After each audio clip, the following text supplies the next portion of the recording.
us pray. God of heaven and earth, we gather with thanksgiving for how you reveal yourself to us. Through Jesus Christ, we have seen your love in action and received the call to follow. As we worship today, open our minds and hearts by your Holy Spirit. We long to know you better and hear the word you have for us. In the name of Jesus Christ, our Savior. Amen. Please be seated. Maupo na po tayo mga kapatid. Once more, we greet each one of us po a very blessed and wonderful afternoon.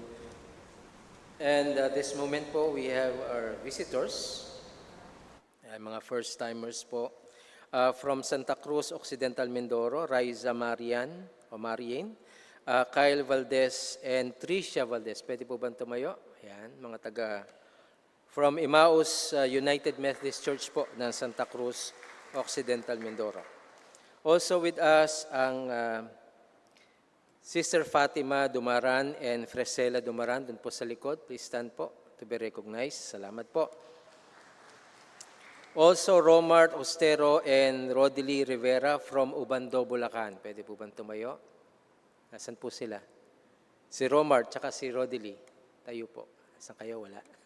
Sige po. Welcome po sa mga kapatid po natin. Also, Dennis Passion, Renjoy Passion, Mark Dennis Hansen, Nadja Galve, Dayan Galve, and Pearl Justin Passion. Pwede po bang tumayo? Tayo po kayo. Yan. Salamat po. So, welcome po. May mga hindi po ba ako nabate na mga first-timers po? Wala naman. So, we thank the Lord po dun sa ating po mga kapatid na kasama po natin sa atin pong gawain this afternoon. Also, we'd like to make mention din po yung mga activities po natin. This coming Saturday po, ang gawain po ng District UMM, meron po silang program planning dito sa ating pong church. At ganyan din po yung ating pong pagsulong, yung ating Part 3, voluntaryong paglilingkod. At it is open sa ating pong lahat mga kapatid. At ito po ay isang opportunity din na tayo po ay makibahagi po sa ministry po ng church. Ang magiging basis po natin is the ministries comprising the church, napakarami po. Ang kailangan po natin ay mga volunteers, hindi lang po kami na mga workers, but we encourage po, lahat po tayo ay maging part ng ating pong gawain this coming Saturday. And also, yung last Sunday po natin, mga kapatid, is yung ating pong Recognition Sunday. Kung meron po sa inyo na nagtapos sa schooling, may mga awards po, mga recognition citations po, please feel free po na isulat yung pangalan at yung pong award o kung ano po yung tinanggap, kung nagtapos po, nag-graduate po from elementary hanggang post-grad. Kung nag-doctorate po kayo, i-recognize po namin kayo mga kapatid. So yun po ay last Sunday po. You are celebrated and we recognize po all the efforts ng ating po mga kapatid nito. Na po yung isang buong taon na naging fruitful at successful po ang inyong pong studies, it is indeed a blessing po, no? Yung kayo po ay bigyan ng karangalan sapagkat napakahirap po yung matapos yung isang buong taon na talagang nagpupursige po sa studies. And also rin po, kahapon yung ating pong Lay Servant Academy, yung lesson 1 po, it's about worship po and then yung Methodist heritage. And I do encourage po, lalo na po yung mga nagpa-register dun sa mga susunod po natin, please attend po yung ating pong Lay Servant Academy at talagang very compact na po. Sabi nga nung ating mga speakers kahapon, taon namin kinuha sa seminaryo pero dito is hours lang na i-discuss at talagang siksik na siksik po. And also we thank the Lord din po sa mga birthday celebrants for this week and they are the following. July 12, Rodelyn Balba, Jonathan Baltasar, Nixie Ann Balubar, Nixie Marie Balubar, Sharon Gabuyado, and Noel Sara Caimol. Also, Carisma Desengano, Alicia Junel Dumpit, Neville Gomintong, Emilinda Layog, Alvin Mon Lazaro, and Magdalena Raiz. Also, July 12, Mark Tarantan and Abigail Tiangsing. July 13, Josephine Cabahar, Joko Kaimol, Jaros Lacerna, Geoffrey Mamaradlo, the Reverend Jordan Manyabat, Rohama Taklas, and Steve Tarantan. On the 14th, Susan Alonso, Patricia Bautista, Selimia Crisanto, Remy Crisologo, Jocelyn De Guzman, and Mayet Vanessa Oria. Also, we have Norma Sorongan. 15, Enrique Ferrer, Kay Fonacher, Richie Jose, Lisa Manzano, Luisa Alexandra Onilia, Tristan Joseph Oreta, Isabella Celine Rosanes, and Eufemio Simangan Jr. On the 16th, Joshua Boniver Abad, Glenda Agas, Jason Agduyeng, Esther Aplaya, Elijah David Aison, Marcelino Katubay, Christine Amor Molina, OJ Panaga, Liam Pokis, Main Jorin Ramos, and Ethel Camille Tan. Also on the 16th, Aurora Benitez, Margie Burgos, Cora Cabundok, Maureen Gapus, Jaisel Gumpal, and Madeline Labrador. The Reverend Benjamin Bendillo, Eden Oceano, Melanie Kidangen, Alvin Chris Rodriguez, and Thomas Jeffrey Salazar. Also on the 16th, Riolina Basa, John Carlos Catalan, Arvin Decena, Daryl James Makiling, Marian Ordonez, and Kiko Pabilia. Jean Pamintuan, Cristina Pascasio, Maraya, Justin Santiago, and Dina Venoya. And let's sing a birthday song para po sa kanila.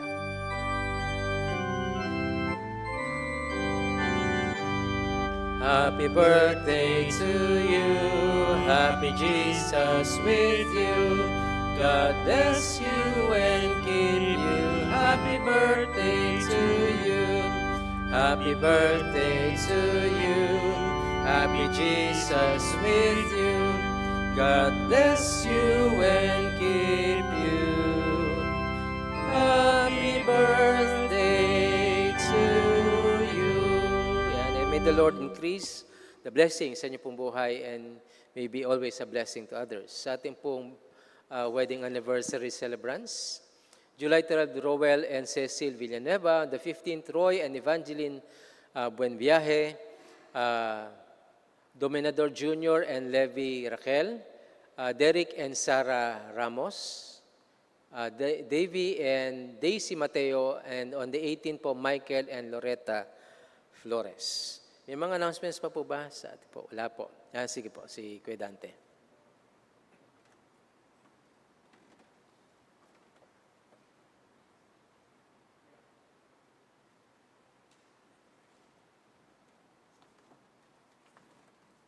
Magandang hapon po. Lahat po kayo ay inaanyayahan sa darating na Sabado, yung ating third pagsulong, tatlong taong kaisa sa paglilingkod with the theme One Christ, One Church, One Calling. So sa Sabado na po to, sa July 18, Saturday, 8 to 12 po, Garcia Hall. Inaanyayahan po yung lahat po ng mga parehong nag-volunteer na at hindi pa desididong mag-volunteer, inaanyayahan po namin kayo pumunta sa General Assembly orientation ng ating mga ministry sa church. So, in-invite po namin kayo sa July 18. Maraming pong salamat. At dagdag pa po natin, yung ating pong pagsambayan last Wednesday ay nag-celebrate po ng first anniversary celebration. At around sa 130 plus po yung ating mga street people na kasama po natin at sila po ipinaglingkuran natin na kasama po dito sa ating pong church. Also yung ating pong Kaagapay Marino, it is intended po para sa mga seafarers po. Kung meron po kayong mga kaibigan, kakilala, ito po isang open ministry ng ating pong church at ito po ginaganap po sa ating love room. Sa cubicle from 2 to 4 p.m. Also, kanina po nag-start yung 40 days of prayer. Sa prayer room po, 9 a.m. daily hanggang August 20 po. Ano po yung content nito? We are trying to develop a culture of prayer po. Yung church natin is a prayerful church. Hindi lang po basta nakatingin doon sa mga ministries, but first and foremost po ay ilalapit po natin sa Panginoon. Ito pong mga concerns ng ating pong iglesia. At isa rin pong layunin po nito, mga kapatid, kapag bisinin po na invitation sa inyo, ito po ay open para sa lahat. May mga magli-lead, but it doesn't mean na dahil magli-lead po, halimbawa ako as sa Vesper, Vesper lang po mag-attend. No. Lahat po ng willing and able na umattend po at meron po kayong time para po manalangin ay sama-sama po tayo. Kanina po nag-start po ang Tagalog through Pastor Jojo Bautista. Sila po yung nag-lead pero marami pong sumama.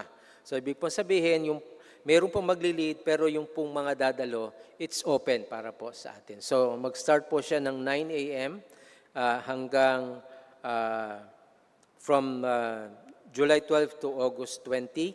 And then also this Sunday po, kanina po is lecture on how to handle a care group sa Garcia Hall from 1:30 p.m. to 3 p.m. At yung pong Sunday School Teacher Seminar Workshop ay sa Sabado rin. Kaya lang after na po ito noong Pagsulong 3, voluntaryong paglilingkod ng Outreach Ministry.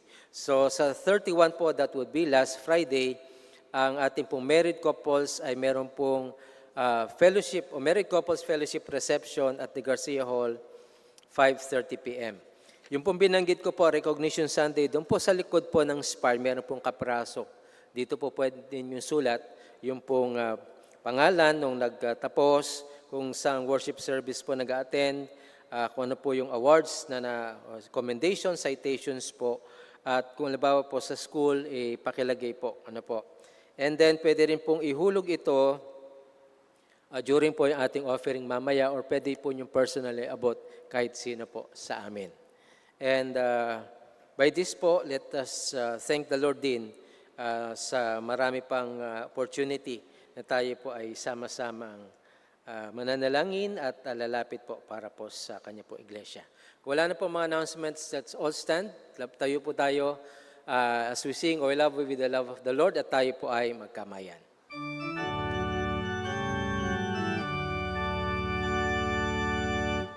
Oh, I love you with the love of the Lord. Oh, I love you with the love of the Lord. I can see in you the glory of our King. Yes, I love you with the love of the Lord. Oh, I love you with the love of the Lord. Oh, I love you with the love of the Lord. I can see in you the glory of our King. Yes, I love you with the love of the Lord. Oh, I love you with the love of the Lord. Oh, I love you with the love of the Lord. I can see in you the glory of our King. Yes, I love you with the love of the Lord. Oh, I love you with the love of the Lord. Oh, I love you with the love of the Lord. I can see in you the glory of our King. Yes, I love you with the love of the Lord. Oh, I love you with the love of the Lord. Oh, I love you with the love of the Lord. I can see in you the glory of our King. Yes, I love you with the love of the Lord. Oh, I love you with the love of the Lord. Oh, I love you with the love of the Lord. I can see in you the glory of our King. Yes, I love you with the love of the Lord. Oh, I love you with the love of the Lord. Oh, I love you with the love of the Lord. I can see in you the glory of our King. Yes, I love you with the love of the Lord. Oh,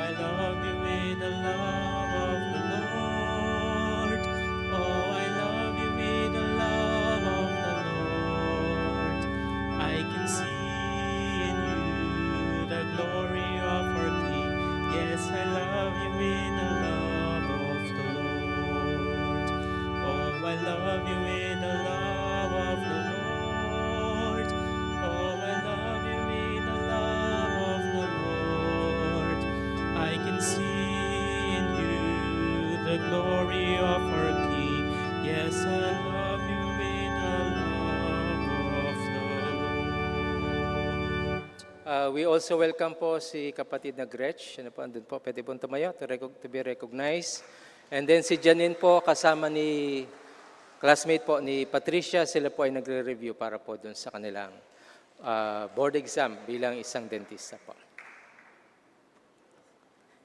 Let us now give our special offering for Building Maintenance Fund. You can place it on the basket in front.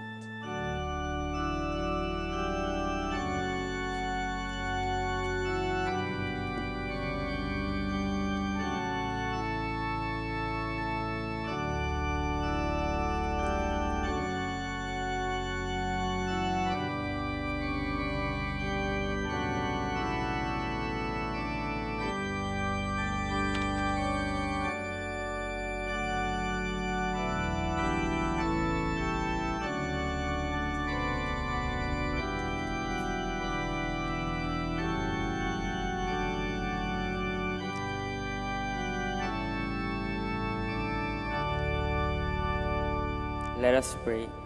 Lord, we bring this Building Maintenance Fund offering to you. Thank you for your constant provision. May these offerings be used for the advancement of your kingdom and support the ministry of our church you have entrusted to us.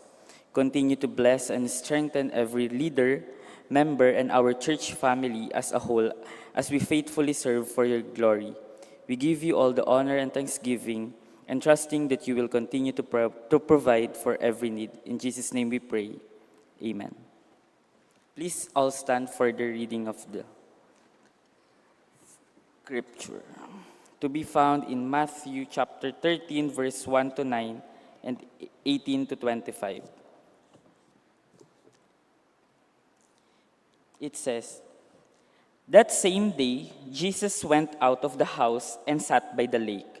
Such large crowds gathered around him that he got into a boat and sat in it, while all the people stood on the shore. Then he told them many things in parables, saying, 'A farmer went out to sow his seed. As he was scattering the seed, some fell along the path, and the birds came and ate it up. Some fell on rocky places, where it did not have much soil. It sprang up quickly because the soil was shallow. But then the sun came up, the plants were scorched, and they withered because they had no root. Other seed fell among thorns, which grew up and choked the plants. Still other seed fell on good soil, where it produced a crop 160 or 30 times that was sown. He who has ears, let him hear.'" Chapter 18. "Listen then to what the parable of the sower means.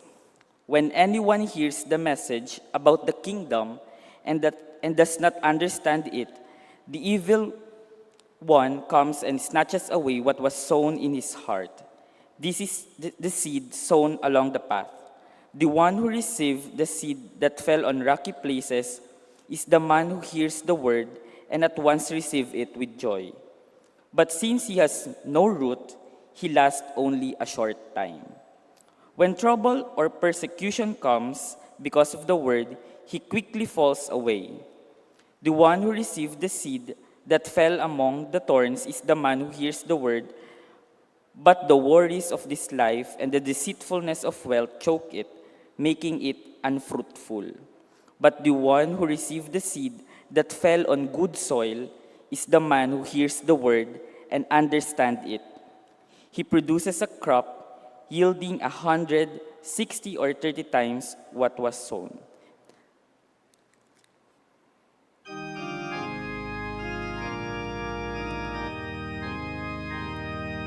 Thy word is a lamp unto my feet and a light unto my path.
And once more, let's give a clap of praise after the gospel choir. Somebody pray for me. This afternoon po, I'll be using Genesis chapter 25, verse 22. At sa wika po natin, nasabi, kambal ang kanyang dinadala at nasa tiyan pa'y nagtutulakan na ang dalawa. Kahit nasabi ng ina ko ngayon pa'y ganito na ang mangyayari sa akin, bakit pa ako mabubuhay? Kahit siya'y nagtanong kay Yahweh. Tayo manalangin muli, Panginoon, we thank you po for this day, this opportunity po. Once more we can listen, meditate, ponder upon your words, and let your Holy Spirit steer us, dwell among us, lead us, and help us to focus our eyes on you as we carefully, keenly listen sa iyo pong message this afternoon. Let your servant be your mouthpiece, and everything na madinig po namin, may it bring glory and praises to you. And thank you for this wonderful day. In Jesus' name, amen. When Rebekah, her name meaning a rope or a noose, as of a maiden who ensnares by her beauty, who for 20 years remained childless, then after the prayers of Isaac and her journey to inquire of the Lord, she conceived the twins who almost gave up on them. Why? Why should it be a problem or concern for her if she indeed would want to be a mother? Is it not having a child a blessing from the Lord, according to Psalms 127, verse 3? And the message, the title of our message for this afternoon is The Spotlight of Faith When Your Pain Meets God's Presence. The spotlight of faith when your pain meets God's presence. Cale and Daylich comments on this. The seed of the promise, for example, a child was to be prayed from the Lord, that it might not be regarded merely as a fruit of nature or human intervention, but be received and recognized as a gift of grace. Yung name po ni Isaac, alam po namin, it means he who laughs, tumatawa. There was much rejoicing in the birth of Isaac as the son who was the fulfillment of a promise from God. I think all of us as Christians harbor deep in our spirit a promise from God that we are anxiously awaiting to be fulfilled. Once it is fulfilled, there would be much rejoicing. Yung pagkakaroon po ng bata sa bahay, iba. Iba yung feeling na mayroong bata sa loob ng bahay. Kahit nga pamangkin mo, basta naglalaro dun sa loob ng bahay, iba yung feeling. Lalo na kung sarili mo itong anak. Pero mga kapatid, si Rebecca, for 20 years, walang anak. Ang tagal nilang nag-pray, ang tagal talaga nilang humingi sa Panginoon. Nung dumating yung kambal, ay sabi po nung talata, nagtutulakan na yung dalawa. Kaya sabi po ng inang ina, itong si Rebecca, kung ngayon pa'y ganito nang nangyayari sa akin, bakit pa ako mabubuhay? Yung feeling, no, iba po yung feeling kasi ng mga nanay. No, yung mga nanay po natin dito. No, iba po yung feeling na mayroong bata doon sa yung sinapupunan. And very positive, yung mga pediatrician natin, mga pediatrician at yung mga OB-GYN sa mga nanay na as much as possible, wag mong hayaang ma-disappoint ka kasi it would affect the child. Pero dito, yung sa halip na yung magulang, mga bata magkaproblema, yung magulang ang nagkaproblema. Sapagkat ang sabi po doon sa talata, yung dalawa na kanyang dinadala na nasa tiyan pa, nagtutulakan na. How come? Paano naman kaya kung 4 o 5? Imagine mo gaano kalaki yung tiyan mo kung 4 o 5 sila. Ito, 2 lang, nagtutulakan na. This means that God intervened by giving them a gift or gifts in comparison to the angels of the Lord who announced to Abraham in the tent the birth of Isaac, and in contrast to the birth of the twins, there was no one who announced their coming. Di po ba nung itong si Isaac ay pinangako kina Abraham at Sarah, mayroong mga angels na dumating. Pero dito, kay Rebecca, walang nagsabi. Walang pinapunta si God na, o ito sasabihin mo, magkakaroon ka, 2 anak pa. From here, we can see the further developments incorporated within the text. First one, further waiting for God's response makes our faith firmer. Kapag tayo po ay nag-aantay sa tugon at sagot ng Panginoon, mas lalong nagiging matibay at dapat pong maging matibay yung ating pananampalataya. Dapat maging mas matatag. Sabi po sa Ephesians chapter 4 verse 14, so that we may no longer be children, tossed to and fro by the waves and carried about by every wind of doctrine, by human cunning, by craftiness in deceitful schemes. This is one of the rising and prolonging challenges we now have in our Christian faith, and that is doubt. Hindi po unfaith, doubt po. When the response seems too long to accept or comprehend, or very tiring, which is in this case took them 20 long years before they received the response or the wonderful news that most couple are expecting. Pero kung yahambing po dun kay Abraham at kay Sarah, di po ba si Sarah po 90 years old nung magkaanak, si Abraham 100 years old. Kaya nga po kung minsan, di po ba, makakakita tayo yung may edad, may hawak-hawak, ay, apo mo, hindi, anak ko to.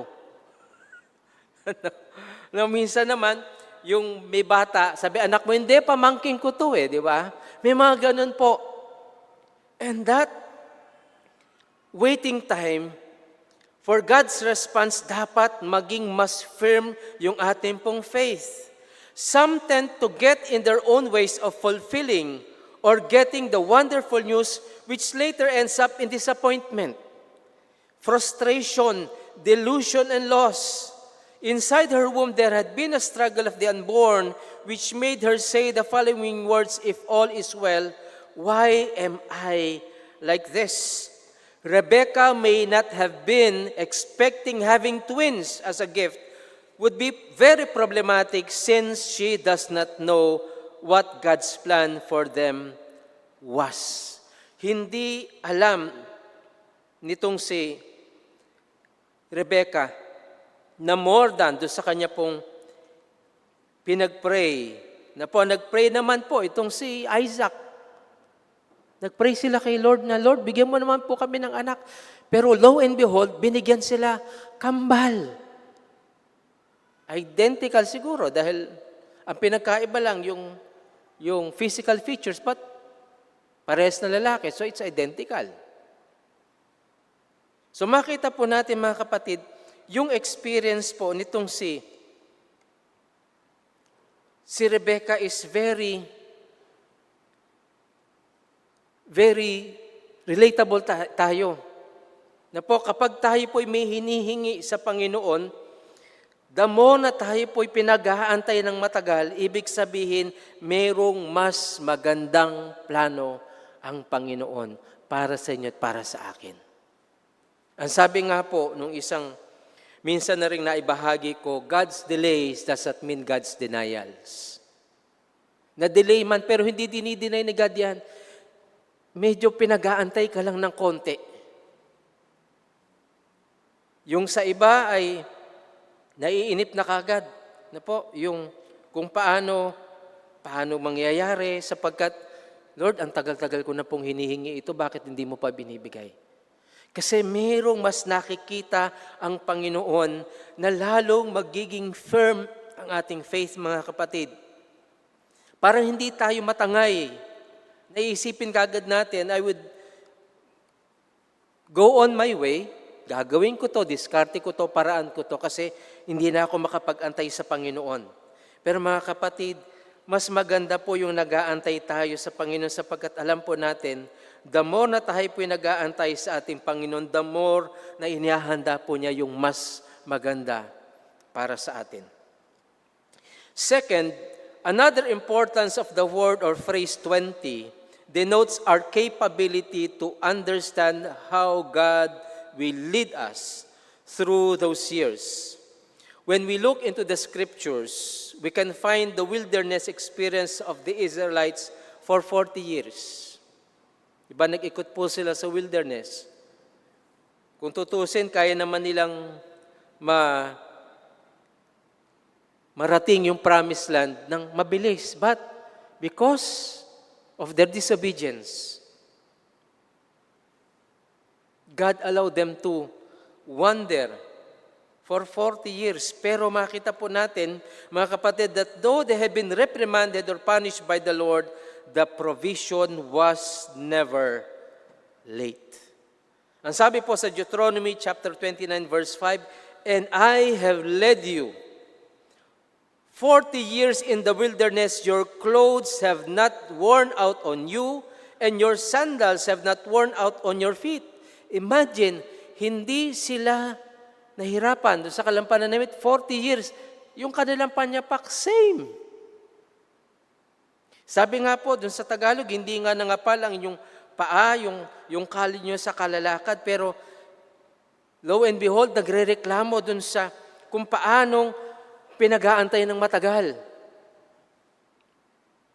Other infos that would help us understand the value of the number 20 in the Bible, in biblical numerology, the number 20 symbolizes a complete waiting period and readiness for responsibility.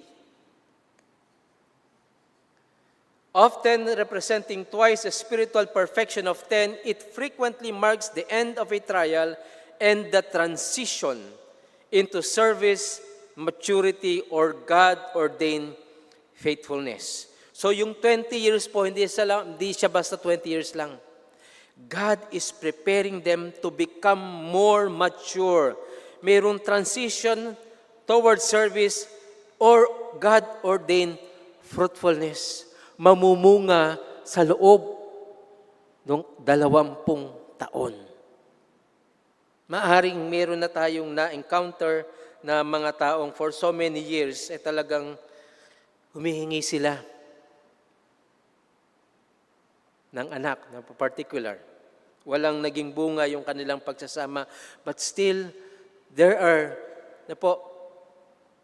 are so many plans na nasa isip ng Panginoon that we cannot fully grasp. Hindi natin kayang unawain po yung plano ng Panginoon. And that is why, mga kapatid, let us allow God to understand how He will lead us. Kahit matagal, kahit nakakapagod, kahit marami na po yung nag-stop na sabihin nilang, Pastor, hindi ko na po kaya kasi po ganito, kasi ganun. It happens po, mga kapatid, may mga tao tayong maririnig na parang they already gave up at sasabihin nilang, Pastor, hindi ko na po kaya eh. Suko na po ako. Pero imagine, kaninang umaga po, doon sa message po ni Pastor Jojo, at gagamitin ko yung kanyang illustration. Yung ikaw ay nag-try for 99 times. 99 times. At kapag nag-succeed ka dun sa 100th time, yung 99, hindi mo na mapapansin yung tama. Kasi ang makikita mo ngayon, yung one time kang nag-succeed. Lahat ng pagod mo, mawawala kasi yung lahat ng pagsisikap mo for the last 99 years, kahit na sabing 99 days, 99 weeks, 99 hours, 99 minutes, yung isa na darating sa iyo, lahat ng mga nauna doon, hindi mo na maaalala. Bakit? Kasi nakita mo na ito yung bunga nung pag-aantay, na intindihan mo that God is preparing you on how you and I will be led through dito sa maraming mga challenges na ito. And lastly, when Rebecca asked what God's plan for the twin was, God certainly responded, clarified, and affirmed the reality that His ways and plans are far higher than us in Isaiah chapter 55, verses 8 to 9. God never scolded Rebecca for asking such questions. As a loving God, a loving parent, a loving creator, He answered in a manner that would exemplify His prophecy regarding Esau and Jacob. This clearly points out that God is not angry when you ask questions. Throughout history, figures like Moses, Job, and Jeremiah brought their deepest doubts and struggles to God, and He welcomed it. Honest, earnest inquiries reflect a desire to know God better. Hindi po masamang magtanong sa Panginoon. Kasi kung minsan po, nahihiya tayong sabihin, Lord, baka kasi isipin mo, may doubt ako sa iyo, which is somehow, itinutulak ka nung nangyayari sa iyong buhay. Also, faith thrives on dialogue, and God is big enough to handle your confusion, heartbreak, and hardest questions as long as your heart is seeking truth and connection rather than just being rebellious. Your curiosity is welcome. Sabi nga po, huwag mahihiyang magtanong. Di ba yung commercial? Ano bang commercial yun? Right Med, di ba? Nakamatayan na nga ni Gloria Romero. Yung pa rin yung tema. Yung pa rin yung jingle. No? Aso San Roses po. Ayun, no, di ba? Nanonood nga kayo ng TV. No? Sabi nga, huwag mahiyang magtanong kung may, yan, yung gamot na yon, yung brand na yon. Ang Panginoon, mga kapatid, He is more than willing to accept us kasi He knows far more better we can understand our situations. Yung confusion, yung heartbreak, yung hardest questions, huwag tayong mahiyang magtanong sa Panginoon. At ang premise po doon, as long as your heart is seeking truth and connection. Parang yung situation po ni Rebecca, na parang sinasabi niyang, Lord, di po ba humingi kami ng anak? Bakit naman po dalawa yung binigay mo?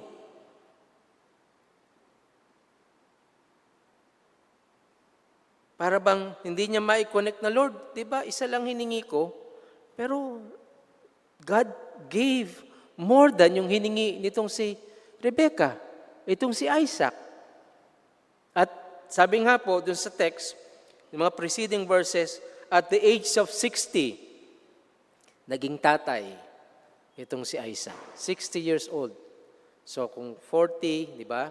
40 years old, nag-pray siya, pinag-pray niya yung kanyang asawa, tapos for the last 20, plus 20, di ba? 60. No, senior citizen na. Dito sa atin, pag 60, talagang pinapamper na. No? Maraming privileges. Pagdating mo sa counter, meron po kayong senior. Meron po ba kayong booklet? May ID po ba kayo? But when Rebecca asked God, Lord, ano po ba ang connection nito sa buhay namin? God answered in a positive way. In Psalms 34 verse 4, it says, I sought the Lord and He answered me and delivered me from all my fears. And yes, if there is anything you deem to be very intriguing or doubtful to you, ask God, and He will respond accordingly. Sasagot siya base dun sa pangangailangan natin. Base dun sa line of thinking natin. Base dun sa line of question natin. Hindi siya magpapaligoy-ligoy kamukha nung impeachment court. Diba? May nagsasalita, objection. Hindi pa man, no, sabi dito, si attorney. No, sa court ganun eh. Diba? Nagsasalita, hindi pa nakakaisang sentence, objection kagad. But God, mga kapatid, but God in His faithfulness and in generosity, when we ask God, He will respond accordingly. And lastly po, ito yung isa sa mga favorite verses ko po, yung Jeremiah 33 verse 3. Ang sabi po sa King James Version, call unto me and I will answer thee and show thee questions or answers which you do not know. When we call unto God, ang sabi niya doon sa Jeremiah, God will respond. And if there are uncertainties in our mind, mga kapatid, huwag po tayong mahiyang magsabi. Hindi kabawasan sa pagiging Kristiyano natin yung tayo nagtatanong sa Panginoon. Mas gusto ng Panginoon na tayo po'y nagtatanong, parang katulad ng isang anak na naglalambing sa isang magulang. Ma, sige na, payagan mo na ako. Ma, ganito, ganyan. Ma, ganito. Ma, paano ba to? Paano ba to? Di ba? Ang pakiramdam ng isang magulang kapag yung kanyang anak ay nagtatanong, merong value. It values the relationship nila. Hindi napuputol dahil may family, dahil professional, no. Mas gusto ng Panginoon bilang ating magulang that we will ask Him anything very intriguing, very doubtful, bringing you confusions, heartbreaks, hardest questions, curiosity, God will answer us. It means that if we seek God earnestly in prayer, He will respond and reveal hidden, profound, and miraculous things that you will not be able to figure out on your own. At ganito po kabuti ang Diyos. And that is the mystery of our faith. When God responds, we do not know when and how. But we believe that God responds. And that's why, again, sa ating pong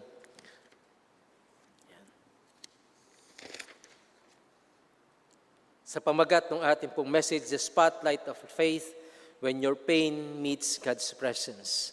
There are many painful experiences sa ating pong buhay, mga kapatid. I believe we have gone through so many of those painful experiences.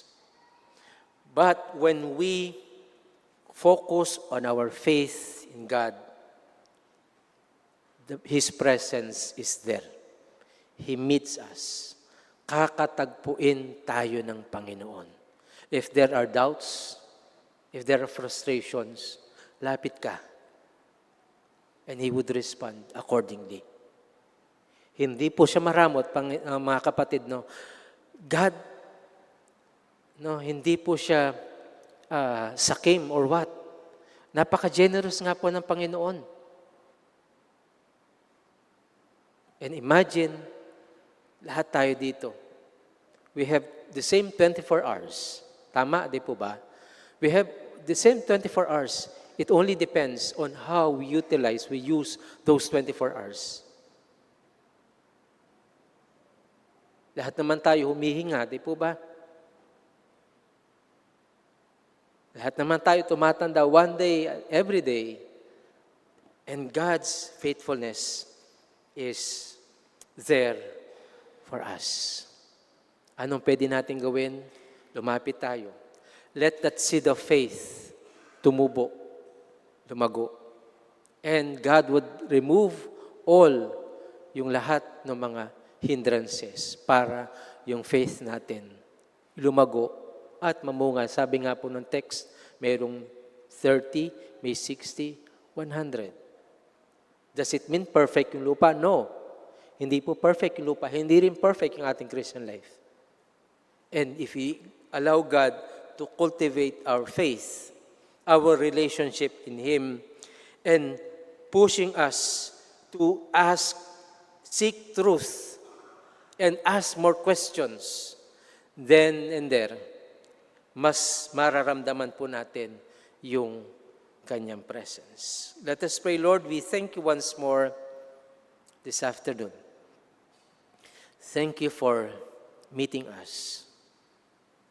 When we have doubts, when we have questions, when we feel na parang hindi gumagana yung aming po mga plans sa buhay. And thank you, O God, for allowing us to go through the process of being firm in our faith, of helping us to understand how you would lead us and go with us through the various phases and transitions in our lives. And thank you also for allowing us to ask you personally, Lord, what is your plan in my life? Why do I see my life such as this? Bakit parang hindi fruitful yung aking ministry? Is there something wrong? Is there anything you would like to remove or set aside in my life in order for me to help my sight, my faith, my entire being focus entirely on you? Lord, this afternoon, this moment, this evening, I do pray to help us that through faith, we can see more than what the naked eyes or human eyes can see. Give us comprehension beyond comprehension of all the things that you're planning to do in our human lives. Help us also to give an inquisitive heart, asking, pleading, interceding, and submitting at the same time all the desires of our hearts. Lord, thank you that every time we call unto you, you respond accordingly. In Jesus' mighty name we ask and pray. Amen.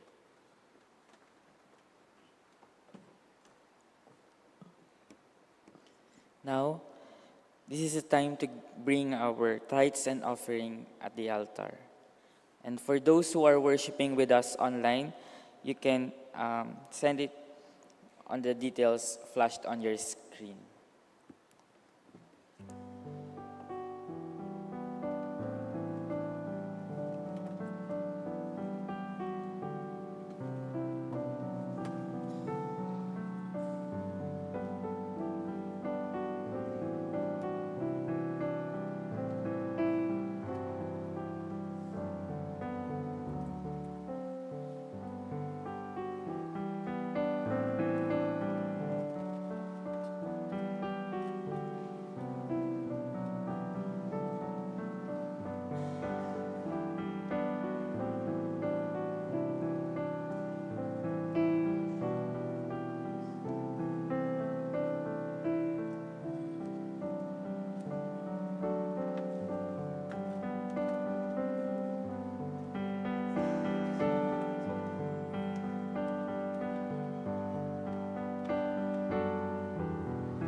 Living God, you meet us with grace and freeze in a spirit that gives life. We set our minds on you, not on fear, but on the life and peace you promise. Shape us by your Spirit to live generously, seek the good of our neighbors, and share in your work of healing. Receive these offerings as signs of our lives open to your renewing power. In trust and gratitude, we give ourselves to you. In Christ's gentle name we pray. Amen.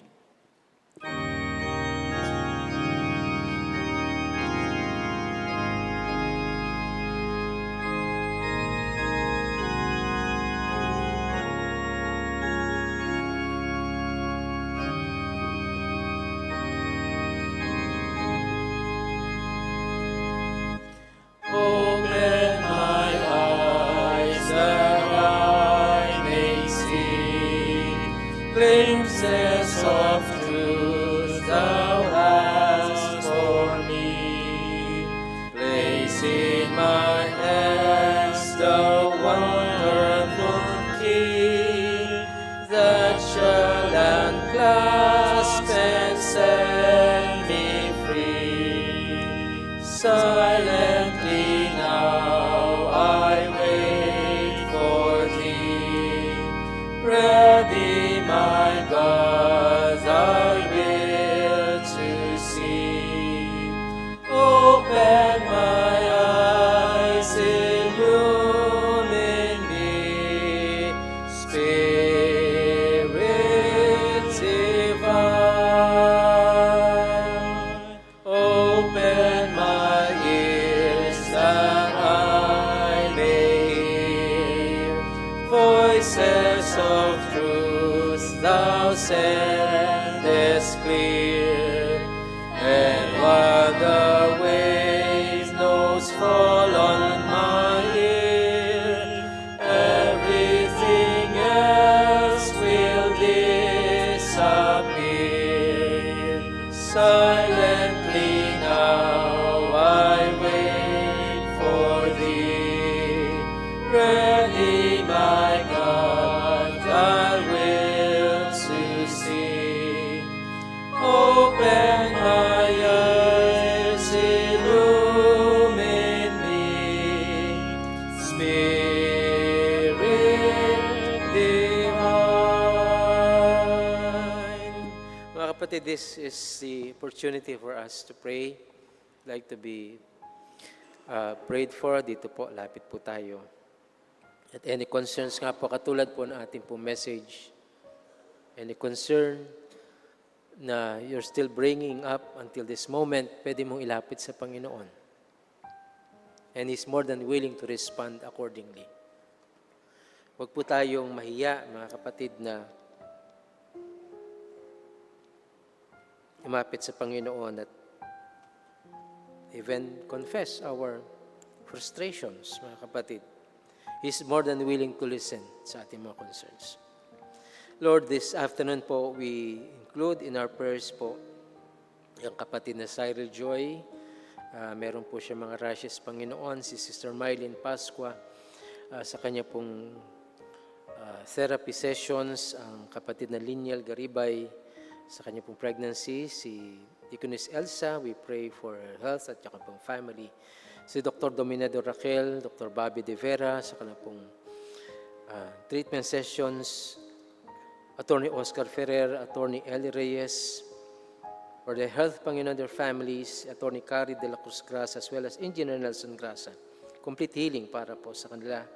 Also, we pray for Sister Raquel Escalante, Rachel Acosta, kapatid na Jenny Guzman, Panginoon, si Brother George Paul de la Cruz Go. We pray also para kay kapatid na Janine and Patricia, their review for the dentistry board exam. And Lord, we pray for all of those na still suffering from various illnesses and diseases in their bodies, Panginoon. Those who are being pulled down by various frustrations in life. Yung pong mga hinahatak pababa because of the doubt. Lord, be with them. That your compassion be with them, Panginoon. Those who are still studying, those who are finding better jobs, Panginoon, we pray with them. Those who are expecting a new member of their family, we pray for our OFWs. We pray for the multi-purpose building. We pray for Center Church, for the ministries na nakalatag po for this month of July. Thank you also for the Vesper Choir.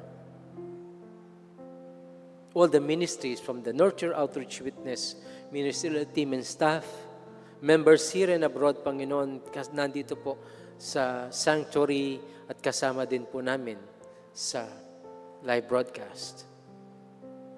Thank you po for your wonderful children. Thank you rin po sa mga anniversaries, mga birthdays, complete healing, responses to our prayer concerns. Lord, ang dami mong ginawa sa aming pong buhay. We pray for the Philippines. Yung mga kaguluhan po around the world. Yung mga disasters, calamities, at ito pong huling bagyo, Panginoon, yung Inday, that some of our fellow Filipinos po are very much affected. Ito pong habagat brought by Typhoon Inday. Impeachment hearing, Panginoon, we pray po for the truth to come out. Lord, napakarami po naming concerns.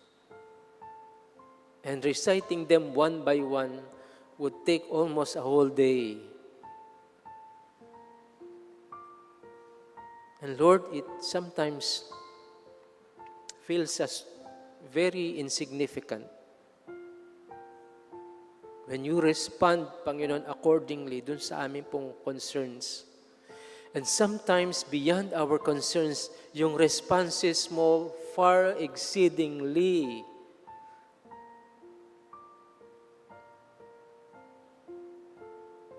favorable para po sa amin. Lord, we do not deserve to be treated like this. And who are we for your life to be given for us in exchange of our sins? Who are we, Panginoon? That when we look upon the cross, na dapat kami yung nandun, pero you took our place. And Lord, we pray that as we involve and participate in the various ministries of Center Church, make us more firm in our faith. Make us good witnesses of your love, of a transformed life that you and you alone could do. This moment, Panginoon, alam po namin, marami kaming concerns and we are humbly submitting everything to you.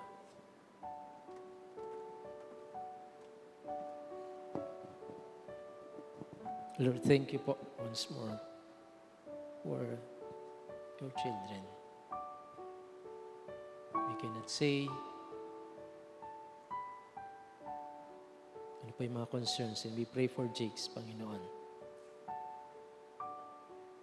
Kay Rashid, Panginoon Diyos, thank you rin po.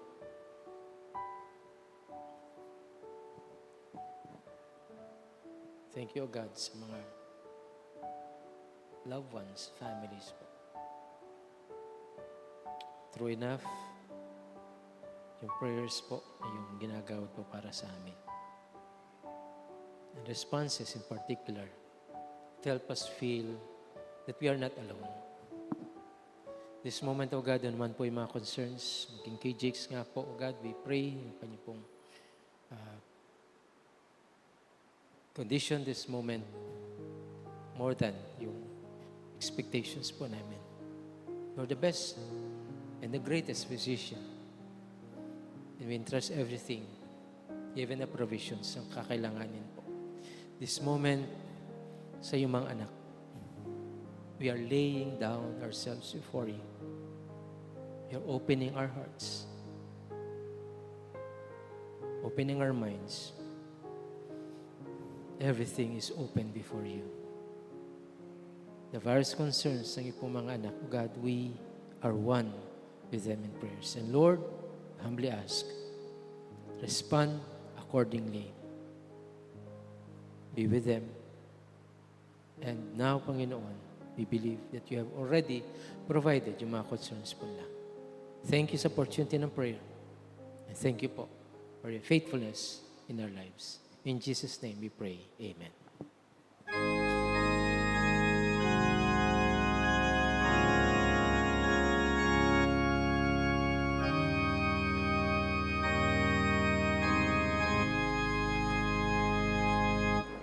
Open my mouth and let me hear gladly the warm truth everywhere.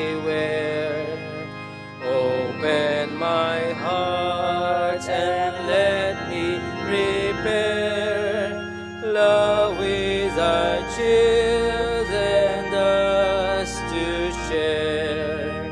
Silently now I wait for thee. Ready, my God, thy will to see. Open my heart, illumine me. Spirit divine.